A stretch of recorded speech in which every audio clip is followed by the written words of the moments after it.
Welcome to Full PreFrontal, the show that exposes the mysteries of executive function. This podcast is a collection of conversations about the role of the prefrontal cortex, which impacts your focus, planning, problem-solving, emotional balance, and independence. So join us as we explore executive function and the science of learning. And now, here's your host, the founder of EXQ, Sucheta Kamath. Welcome to another episode of Full PreFrontal. My mission is to help people understand that our brain's prefrontal cortex at its best produces behaviors and actions that are goal-directed, persistent, and highly focused in serving the need of the future self. The brain's PFC, or prefrontal cortex, acts as the orchestra conductor, directing actions, guiding emotions, tweaking responses, and calibrating decisions in order to create a beautiful, harmonious symphony of well-lived life. However, this is not accessible to every single individual. And because the brain is in the process of development, children are less capable until they become adults. But even within the developing brain in the child, some children have greater access to the advantages that come with a well-developed prefrontal cortex. So the question is, we cannot really understand the impact of brain that's able to guide itself without considering the context. And that's why I bring the guests who contribute to this process of uncovering or unveiling the key components that drive and propel the significant self-regulation in ourselves and continue to be successful. So it gives me great pleasure to introduce our guest today.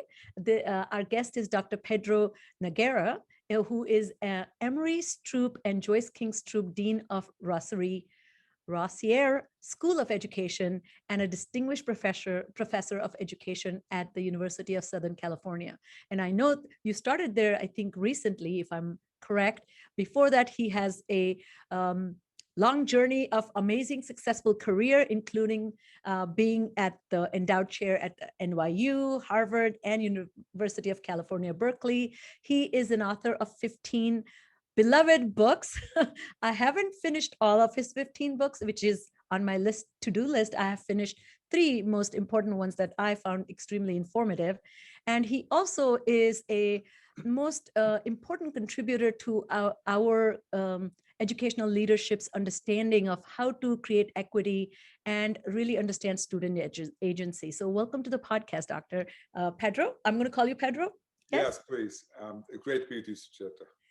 So I talk to a lot of my guests, and since we talk about executive function, I want to start by asking you, do you care to maybe reflect for a moment and talk about your own development as a student? And when you were a young learner, what kind of agency did you have on your learning? When did you discover the brain that guides and directs and manages learning? What would you say?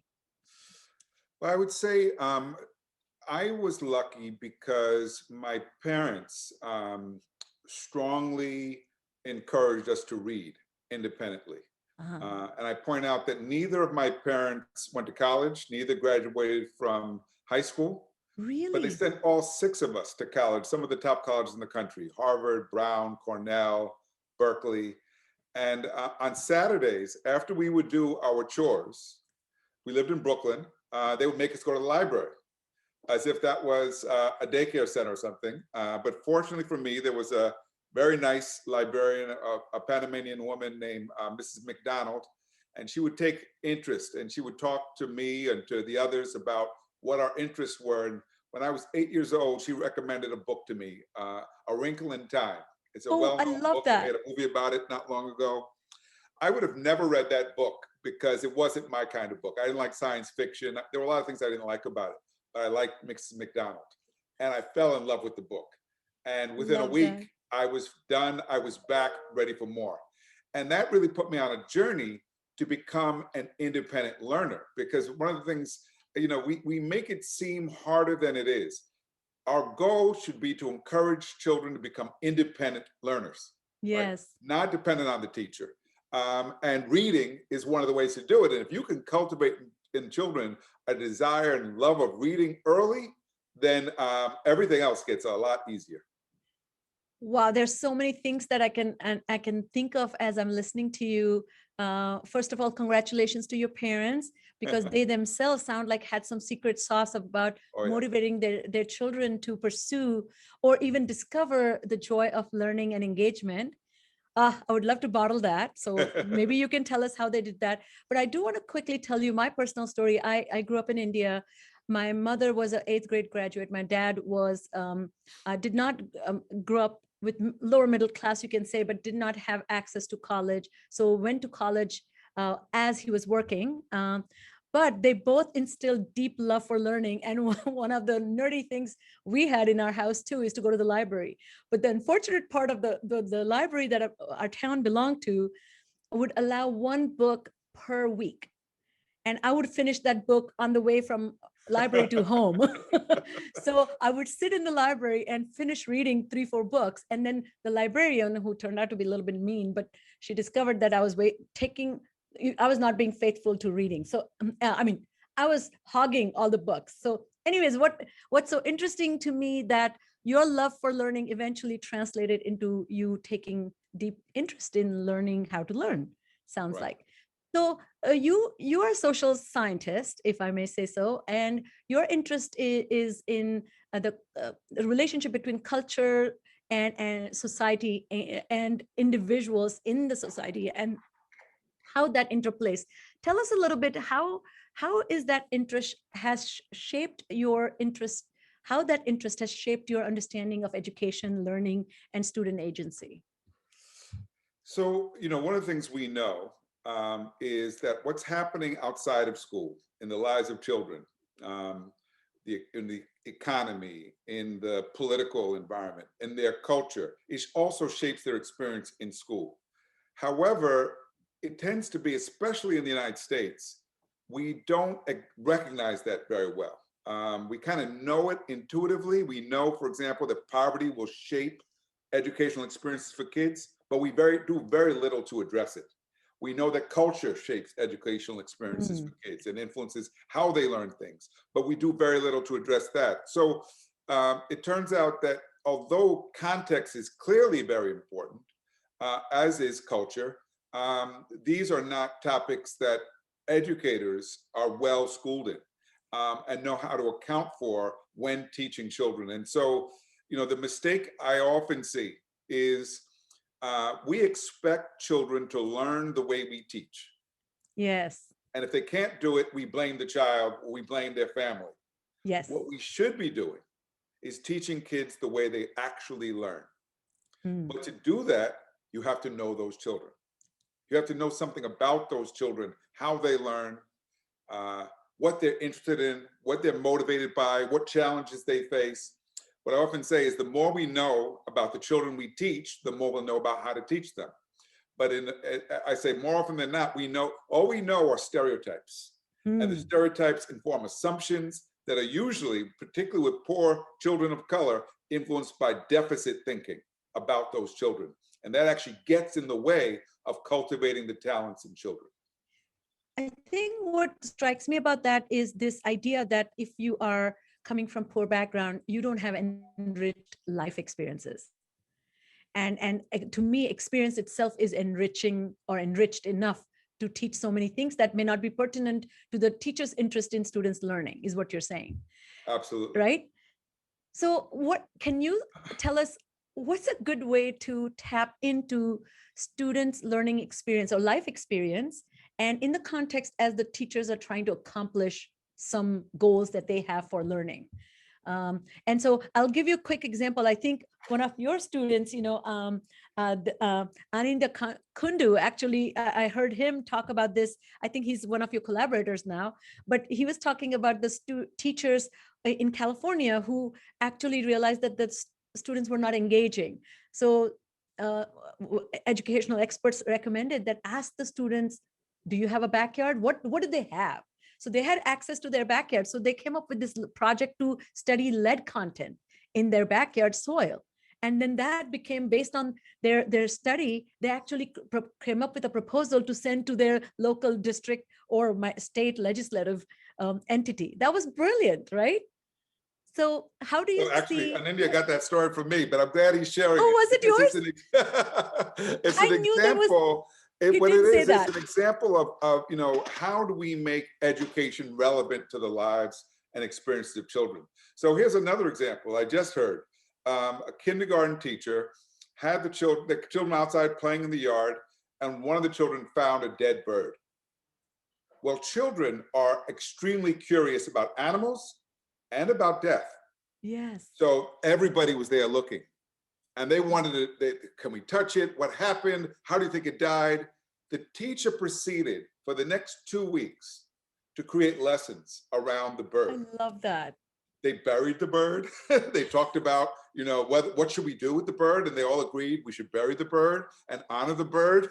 But they also spent time thinking about what could have killed the bird. And so they hypothesized about how the bird could have died. They talked about what does this bird eat? So they were curious. He tapped into the natural curiosity of children. I love What that. the research shows, when you tap into their curiosity, they'll become independently motivated learners. Brilliant. Brilliant. So, and what you're saying is that can be a bird unit now. What birds Well, eat. it's an environment unit. It's a unit around biology and physiology. It's a unit around so many things that he brings together. Literacy, they're learning language, developing their language skills by studying something they're interested in. He tapped into, because he was wise enough to see, oh, these Yes. kids want to know about this bird. That's Let's use the brilliant. bird as a teaching opportunity. Brilliant. So why do we not see this more often? Where are we getting it wrong? I think what we get wrong is we approach the children as if they come to us with empty heads, as if they know nothing, and that our job is to pour knowledge and skills into their heads. Wow. So we're going to teach them the alphabet, we're going to teach them their numbers and build a foundation so they can acquire academic knowledge. That, the one who realized long ago that was all wrong was Maria Montessori. Yes. And many people know of her work, as the Montessori schools are worldwide and well-renowned. What many people don't know is Maria Montessori was not an educator. She was a physician. She understood child development. And she understood that if you expose children to an environment that taps into their natural curiosity, their tactile, because a lot of kids are tactile learners, they like to touch things, they will learn on their own. And the teacher can become the guide of the learning. And anybody who's gone to a Montessori school sees the magic of it. Kids who are deeply engaged, right? Who develop strong concentration skills, strong executive function, the ability to defer gratification, the ability to work with others, all in the context of work that seems like play. Wow. And to me, actually, the joy of that classroom, like imagine if you are in the zone where children are engaged because what they are engaged with is so curious, or it tickles their curiosity, but it also is going to make them problem solvers, curious investigators. Another thing I find, and tell me how this fits. One of the things that I get from your writings and your entire proposition to educators is this enriched teachers also invoking their own enriched experiences. To me, sometimes either teachers don't freely bring in their cultural experiences, or they're not really taking the time to build their own knowledge set beyond the classroom curriculum. And I'm not accusing them, but I just feel it requires, that's the kind of innovation we need to see. What do you recommend? How can teachers be brave and not think this is waste of time? Well, it starts from teachers realizing how powerful they are. Yes. And I think many teachers don't see that. Because a lot of it, I don't blame teachers for this. I think a lot of times they come into a school and they're told, this is what you're going to do. This is the curriculum. We're going to watch you to make sure, and you better keep these kids under control. And so then they become fixated on control and covering material, not on tapping into the curiosity of children and empowering them as learners. So when I was a brand new teacher in Providence, Rhode Island, I was assigned to work at what was considered the worst high school in the city, Central High School. Oh, wow. And but I was excited. I was looking forward to it. I'm going to teach 11th graders American history. I loved history, so I was Oh. really excited about that. So my mentor teacher tells me, he says, your job when you teach American history is to get the kids from the American Revolution in the fall to the Vietnam War in June. That's your job. Here's the book. I'll be in the back watching. So I tell him, I said, well, what about the Constitution? Don't the kids need to learn the Constitution? He said, you only get a few days on the Constitution. Oh my God. Because the Constitution is complicated and you have to be at the Civil War by Christmas. Oh I my said, well, goodness. the Civil War is really complicated. He said, you don't get it. You have to be at the Great Depression by Easter. Oh my goodness. Then I got it. He didn't care if the kids learned history. All he cared was if Cover I the covered units. the book. Well, did I cover the book? Oh, So gotcha. it was about breadth and coverage, not about depth of understanding. So, but fortunately for me, he wasn't in the back watching. He was off out drinking coffee or doing other things. So when the door closed, I had the power. Wow. And I'm thinking to myself, wow, this is a lot of power for a 21-year-old. But I knew what to do with the power, even though I was only 21. I said, my job is to get them to love history the way I do. So what that meant to me, I have to make history come to life. I have to get them to see why it matters. So I would do things like we would learn about something, like learn about a character from history, say Thomas Jefferson. They would learn about him. I say, okay, tomorrow, Thomas Jefferson is coming to class. And I would invite a friend to come in dressed as Thomas Jefferson. And the kids will come in ready with questions. Wow. To interrogate Thomas Jefferson and pose questions about slavery, for example, about his relationship with Sally Hemings, the young woman that he owned and fathered several children with. And then ask, how could you write the Declaration of Independence, all men are created equal, and treat your own children as slaves? My goodness. Talk about higher order thinking skills. Absolutely. And I will bet you those students who went to the worst high school in the city will still know about American history because of that experience, because history came to life for them. And I think that when we can make knowledge matter and make it meaningful to our students, then it becomes something very different for them. School ceases to be an alienating experience and it becomes an empowering experience. Okay, I need to go back and you need to go back to teaching so I can be a student in your class. You know, this style and this kind of immersive experience and this also questioning your assumptions as well as kind of coming, you made these things come alive. You know, I had Esther Wajiki on my podcast, and she's a Palo Alto teacher, and she told a very similar story of how she defied some of these expectations. She just had the students decide and drive their learning goals for themselves. And I do think that the courage that you're talking about comes from your own understanding of the history. So you were in your power, like your passion zone. I feel people are not taking the time to read enough sometimes, so they may not have the knowledge to share with great passionate stories about learning how to learn. Imagine if we were to tell teachers, your job is to get the children excited about learning. That's your job. Yes. Right? What does that do to a teacher? It says, oh, then I'm gonna have to be creative. To get them excited, I can't just go and talk. I've got to come up with ways to bring them in, to show them the power of knowledge. Yes. And if that's what they're doing, it looks very different. Oh, so can I kind of take you back on this idea of how does sociology, what have you learned from cultures, whether the ancient cultures and cultures from other countries, that has informed your own understanding of education? So what are you seeing? What have we learned from looking at the history of humans in the context of larger groups? I know it's a little bit sidestep, but I think that is such an important way to think about learning, right? So what we know is that culture informs how we learn. It also informs how we see the world, right? And so that's why when I said earlier, the basic, most fundamental question we've got to be able to answer is, What does it take to educate the children we serve? Who are those children? Well, as soon as you ask that question, you start to delve into the realm of culture, and you start to, what are their lives like outside of school? Who are the influences in their lives? How do they use literacy and problem solve? How do they adjust to challenges and respond to challenges that they face? When you start to look at it that way, Wow. I saw this, for example, when I was in Australia. I was talking to a large group of principals, and I said this very thing I said about the need to understand the kids.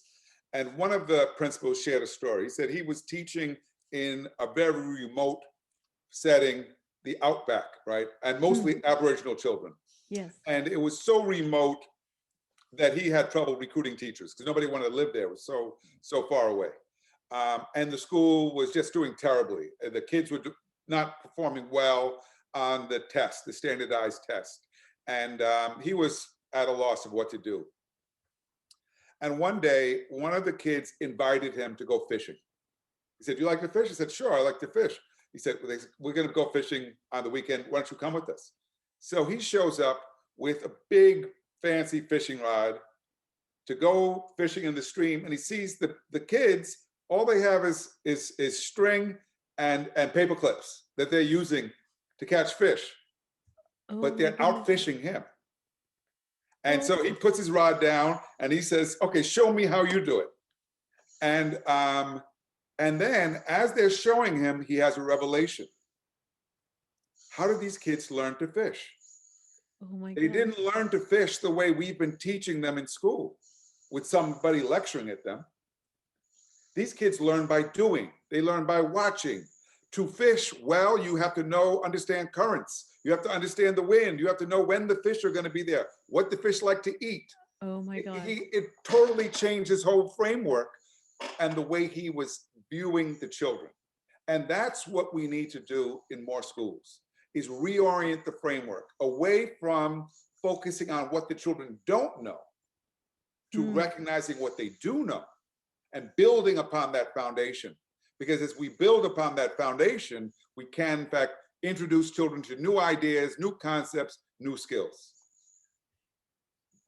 I'm blown away by that story. And this reminds me of, I'm going through my mindfulness meditation teacher training program right now. It's a 2-year commitment. And one of the I'm a meditator too. I meditate too. My wife teaches mindfulness. Oh, that's brilliant. I'm a long-time meditator and really have a tradition. I come from a Hindu tradition as well. And one of the stories that was shared in one of my classes was so heartwarming that a teacher in Hawaii went to a classroom, middle school classroom, and she asked all the children to talk about their gifts. And it came to one particular young boy who had obvious learning disabilities, and he pondered over this question, and he was quite troubled and felt really sad to share that he couldn't think of any gifts.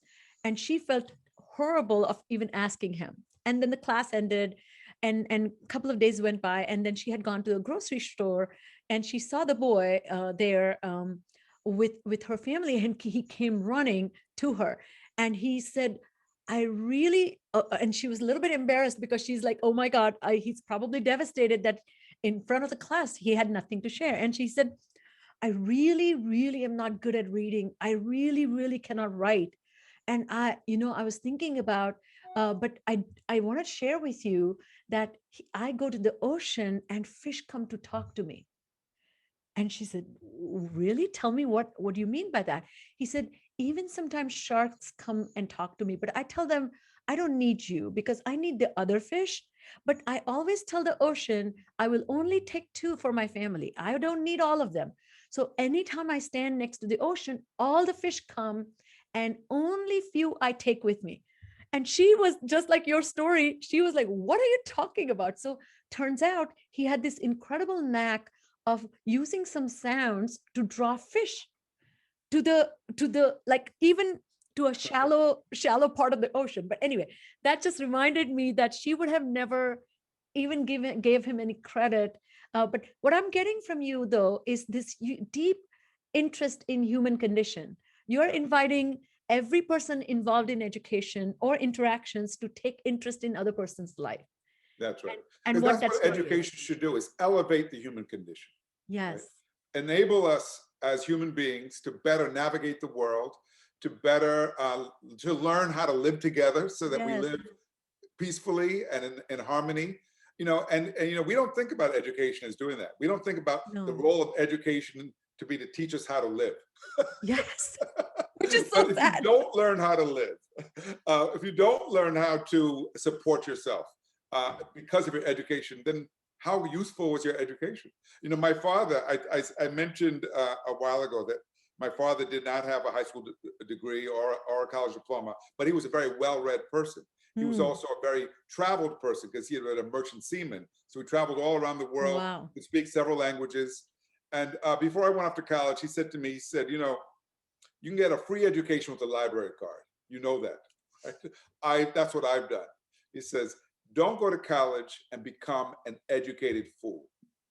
Oh, See, wow. because the most important kind of knowledge you can't get in college, and that's common sense. Wow. Yes. Yes. And if you think about it, what is common sense? Common sense is good judgment. Common sense is discretion. Common sense is knowing yourself and being able to read others.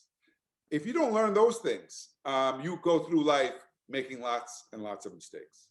And again, I think to the point of our discussion, that executive function is nothing but common sense. This ability to use discernment, this ability to read between the lines, to infer and extrapolate from social context, as well as personal agenda compared to navigating the interest and needs of others. That dance that we do, that you can have a little, I can have a little, we both have, there's ample, the sense of abundance that comes though. So nobody's coming from a place of deficit or a fear that there's a zero-sum game.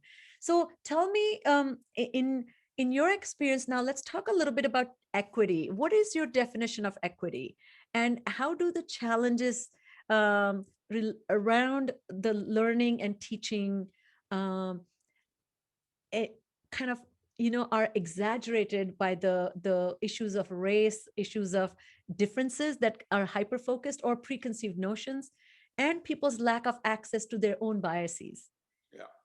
So equity is simply giving children what they need to be successful in life, right? That is acknowledging, though, that what they need is not simply academics. They might need social support. They might need emotional, psychological support. And it's also based in a recognition that every child is different. Yes. Now, I often point out that anybody who has more than one child is Yes. probably practicing equity already, because you know that you can't treat them all the same because they're all different. Different personality, different temperament, different needs. When we see the needs and recognize the differences amongst our children, then we start to acknowledge that we're going to have to provide different kinds of support for different children, because again, they're not all the same. What gets in the way are biases. Right? Biases relate to race, relate to class, culture, language, etc. The other thing that gets in the way is simply the tendency to blame the children when they don't learn something, or blame their families. And how often have you heard people say, well, they don't value education? Yes. Right? Completely wrong. Yes. And so these kinds of attitudes really get in the way of meeting the needs of all kids.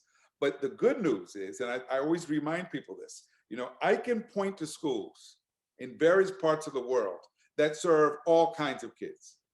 And the existence of those schools is all the proof we need to know the problem is not the children. The problem is our inability to create the conditions that foster good teaching and learning. Wow. So I'll give you another story to illustrate that. I was in Alabama, a place called Tuscaloosa. Tuscaloosa is home to the University of Alabama. Great university, great football team, not great public schools. So it's an integrated city with segregated schools. So I go to Bear Bryant High School, a school named after a great football coach, an all-Black school, and I'm asked to speak to the teachers. And I'm talking about creating the conditions for teaching and learning, but I can tell from the looks on their faces, from their posture, that they're not buying anything I'm saying. And I said, how many of you have ever been to a school where you've seen Black children excelling? Oh, And no one wow. raised their hand.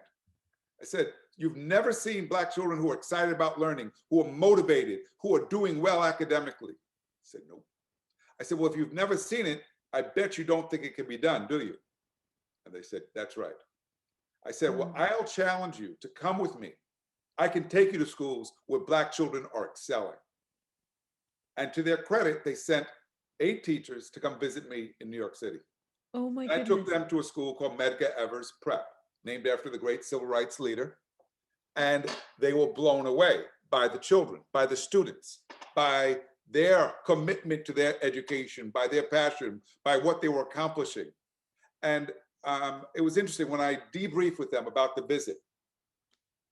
They were saying, well, we'd never seen this before. This was so impressive.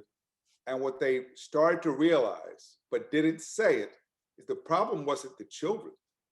The problem was the way they treated their children. Oh, wow. How little they expected of them.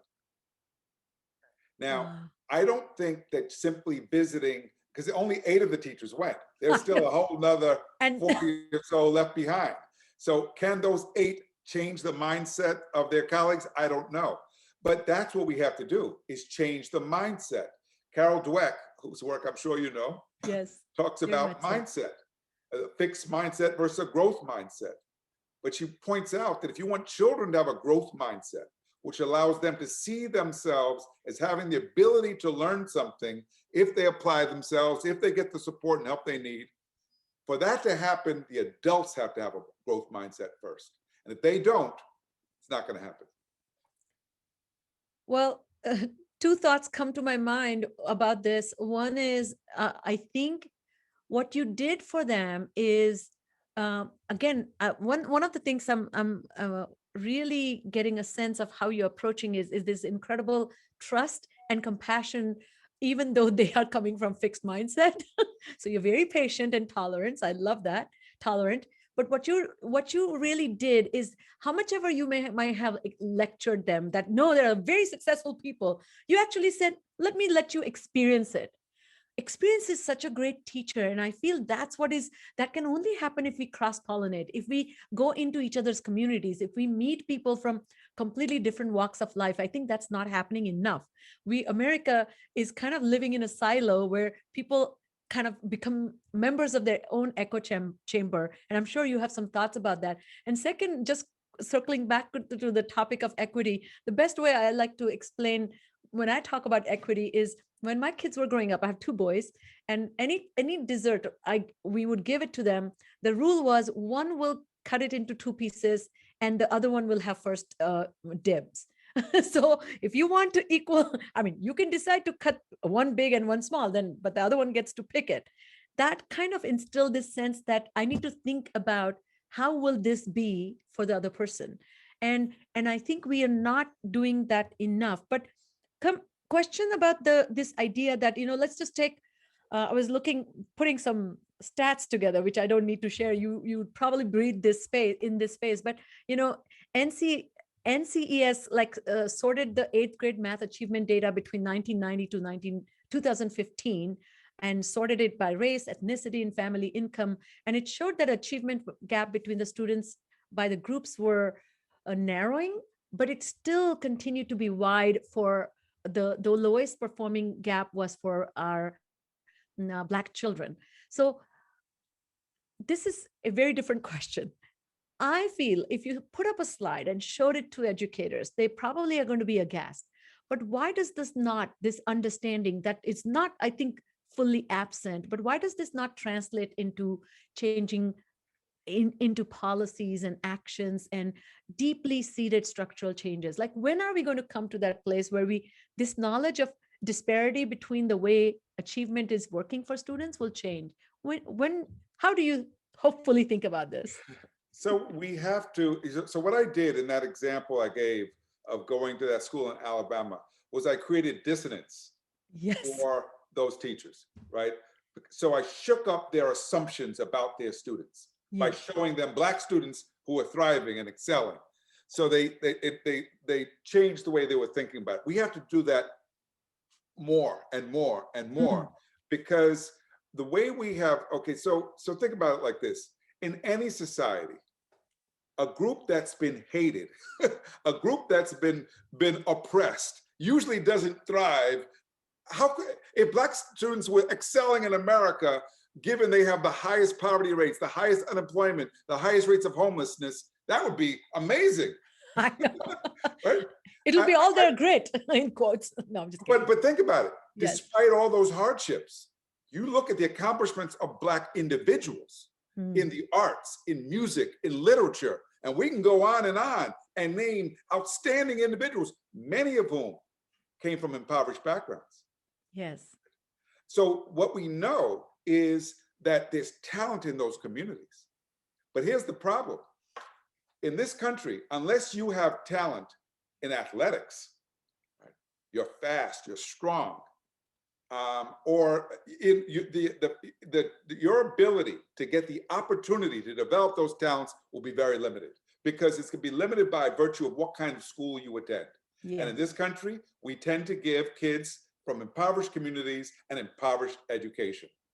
So imagine if there's a town in Florida called Belle Glade. Belle Glade is just a little bit to the west of West Palm Beach, which is a very affluent community.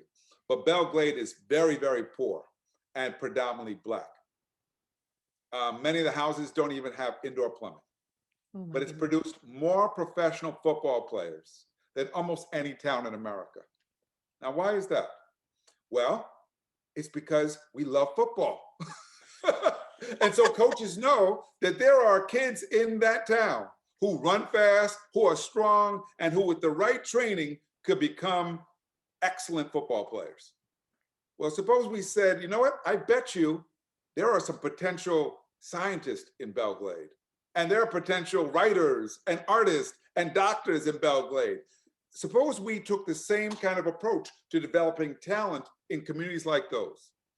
You won't do that if you believe, and that's the American mindset, that there is no talent there. Yes, Those people have nothing but problems. I often point out to Americans, why is it that in every city in the United States, large or small, there's almost always a Black ghetto?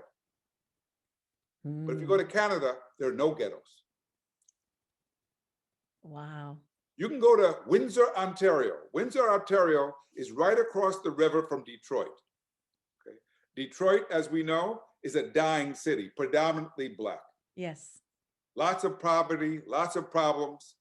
Across the river is a thriving Black community. In fact, many of the residents of Windsor were formerly enslaved people who escaped to live in Windsor. Oh, wow. They live in lovely homes. They do well in school. They go to universities. Why is it that in Windsor, the community is thriving, the Black community, and in Detroit, it's dying? Oh my goodness. Expectations. Opportunity. Opportunities. Yes. Historic racism. Yes. So if you don't confront these issues, nothing changes. And so this is the dilemma for education. Education in the United States reproduces inequity. It does not, for most people. There are exceptions. I'm an exception. There are many others who are exceptions. But the basic pattern is we're reproducing patterns of inequity. Those who start out poor stay poor. Stay poor, yeah. The zip code destiny, yes. That's right. How do you disrupt that? You only disrupt that if you not just put money, you can't just put money into a failed system. You just get more failure. You have to change the whole paradigm, the whole way in which we think about what we're doing.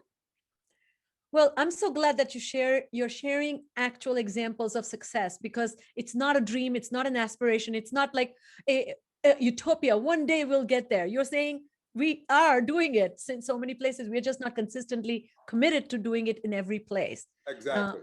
And do you think it's a lack of imagination on educators' part, or it is many, many things? I don't mean educators. It's also a lack of will. We just did a study on the state of Black children in Los Angeles, and we showed that even as the numbers of Black children decline, the hardships keep going up. We also showed that not only are they doing poorly in school, but they have the highest asthma rates, they have the highest rates of food insecurity, highest rates of homelessness, highest rates of children in foster care. But then we asked a different question. Where are Black children succeeding in Oh, LA what's the County? answer? So we looked at the schools that send the greatest number of Black students to the University of California. Most of them are integrated schools with lots of resources. Problem is, not many Black students get to go to those schools. However, we found one school that's almost all Black. Well, it's actually Black and Hispanic, and it's located in Watts, called the King Drew Academy. King Drew sends more Black students to the University of California than any school in Los Angeles.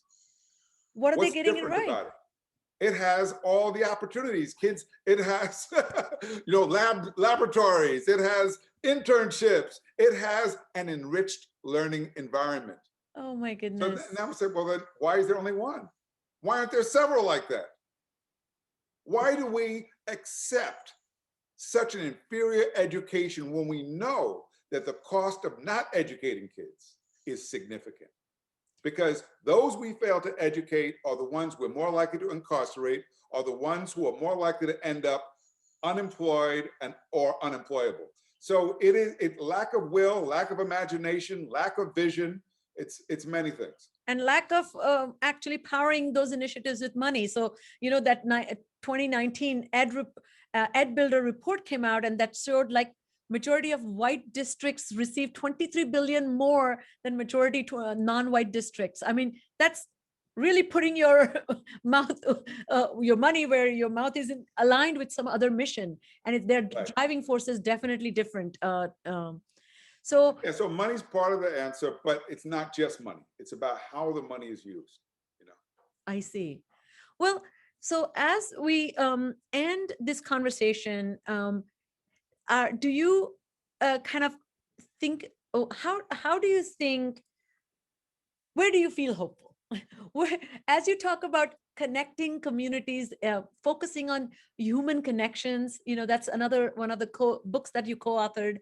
I love that whole approach that you're talking about.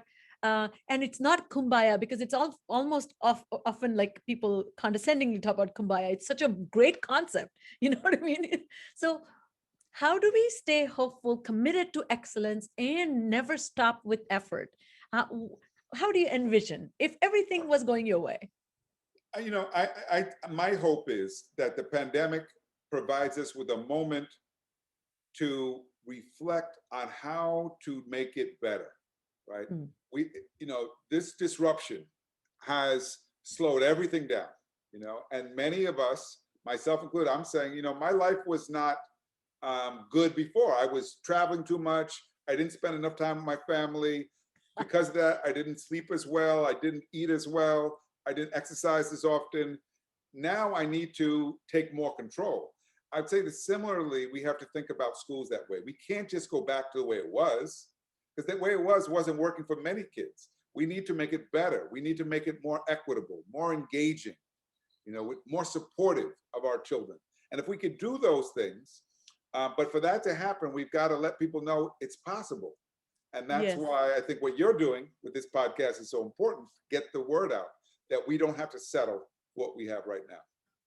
Well, brilliant. As we end on that note, what are you, author of 15 books, reading? What's inspiring you? And what should I really read to enrich my life so that I can begin to think like you?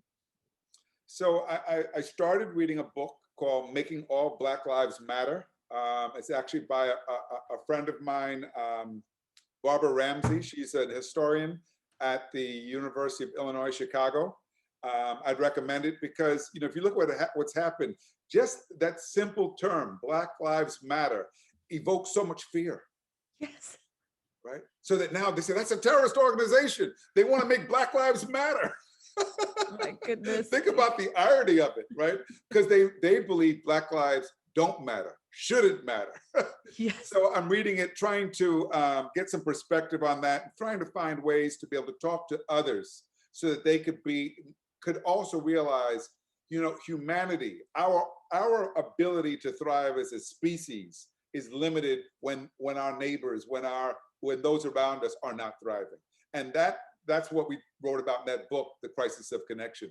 The other thing I just got today is something I'm a dean now at USC, and this is written by one of my professors, Adriana Kizar, called Envisioning the Faculty for the 21st Century, and really about how to create a learner-centered model at the university. Oh, I love that. So, I'm looking forward to this. I still enjoy reading. I read all the time. I read probably about 4 newspapers a day. Oh my God. So I think it's still the best way to get a free education. Oh, I love that. Do you speak multiple languages like your dad? I only speak English and Spanish. That's it. Well, that's still multilingual for America, let me tell you. Now, one quick question I did not ask you, is the story different in college? You're talking about, are our college students living an inspired learning life? By college, the students who get to our elite institutions have been socialized to learn that way. So they can learn through lecture. Yes, right? yes. They can learn from a boring professor, right? Because a lot of the learning they're taking responsibility for. That's at the elite universities. When you go into the less elite and the community colleges, what you find is unless you see passionate, creative instructors, often the quality of learning is not very good. And so, we have a lot of work to do in higher education as well. Well, with that note, I cannot tell you how inspired I feel. Thank you for your contribution to the field. And thank you for really taking such a deep look at the needs of our children and our students, because learning shouldn't depend truly on the teacher's commitment to teaching. It should be, their commitment should be because they care about what they're bringing to their students, and students it's infectious to me. If you're in company of a person who's inspired by their own discovery of what they're talking about, it's infectious. It's so infectious, yes. That's right. Let me just share one last thing. I do have to go in 3 minutes. So the way I continue to work on my own executive functioning, oh yes, tell me, is through cooking. I cook. And what I enjoy about cooking is it involves multitasking. It does. I'm cutting vegetables, I'm cooking the rice, I've got many things happening at once. And it's a great way to escape from the day, to kind of clear my mind. So it's meditative as well. So, cooking and gardening are my two of my hobbies that I find great joy in. And so I'd encourage listeners to think, what are your hobbies? What are your interests? How do you give yourself not just a break from your daily routine of work, but also a way to cultivate other talents in yourself? I love that. And I have to quickly tell you, this is going to go on and on. I apologize. But I had a documentarian who interviewed me and followed me as executive function expert. And he came to my house. He came to my office. He has not published it, so I don't know where it is. But he came to my house, and I have the most organized pantry you can see. And I was telling him the story of, if you want to really master your executive function, learn to cook. And teach children cooking. Cooking should be an integral part of task management, your intention management. I mean, cooking is the most amazing way to serve the need of others. Think about, you're not eating, you're feeding. You're serving, right? What a beautiful way to be. Be thoughtful, but what am I serving them? Right? That's right. Does it taste good? And I often say, good teaching is like good cooking. Oh, I love that. How do you know you're a good cook? The people who eat it tell you. How do you know you're a good teacher? Your students will tell you. So yes. Well, okay. So you have a standing invitation to come and see me in Atlanta. I know we are in a pandemic, but I am going to feed you. Yes. Right. This is such a pleasure. Well, thank you for tuning in, everybody. What a great conversation. And I will be putting show notes to all the writings of Dr. Noguera. And once again, keep your frontal lobes attuned, because it does require attunement and alignment. So thank you for joining, and please listen to our next podcast. Thank you. Thank you for listening to Full PreFrontal, exposing the mysteries of executive function. To contact your host, Sucheta Kamath, and learn more about her work on improving executive function, visit her website at exqinfiniteknowhow.com. That's www.exqinfiniteknowhow.com. Tune in next week for another informative episode of Full Prefrontal, hosted by the founder of EXQ, Sucheta Kamath.